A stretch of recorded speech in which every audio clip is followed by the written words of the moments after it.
இருக்காங்க. மழை வருமா அடிச்சு ஊத்து போகுது மழை சுத்தி கம்ம ஃபுல்லா அந்த தண்ணி தழும்ப இருக்கு அப்படின்னு சொன்னேன்ப்பா. இப்ப தண்ணியும் காணா, அது சொன்னதையும் காணா, அது நண்பனையும் காணா. அதுகிட்ட அவனை போன போட்ட தேடிக்கு கவலைப்படாங்கண்ணே.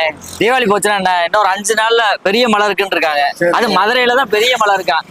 தீபாவளி போனா என்ன, உங்களுக்கு நீங்க உங்க ஃப்ரெண்டு நானு எல்லாம் வந்து தழும்ப தண்ணியில குதிக்கும். நம்பணுமா? ஆமா, காரணம் சென்னை வாயில சொன்னதா? ஆமா, அவங்க தான் சொன்னாங்க.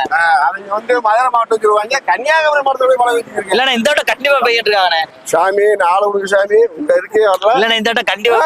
ஐயா சாமி ஆளை விடுங்க சாமி. ஐயா புண்ணியவனே, சென்னை வானிலை மையத்துக்கு பணிவான வணக்கம். 5 நாளா மழை பெய்யுதுன்னு சொல்லியிருக்காங்க. தயவு செய்து இந்த மதுரை மாவட்டத்தை தனியா தூக்கிருங்க, சேர்க்காதீங்க. நல்ல மழை பெய்யுங்க, தழும்ப தண்ணி நிற்கும். அதுக்கப்புறம் தகவலை நாங்களே சொல்லி விடுவோம். அதுக்கப்புறம்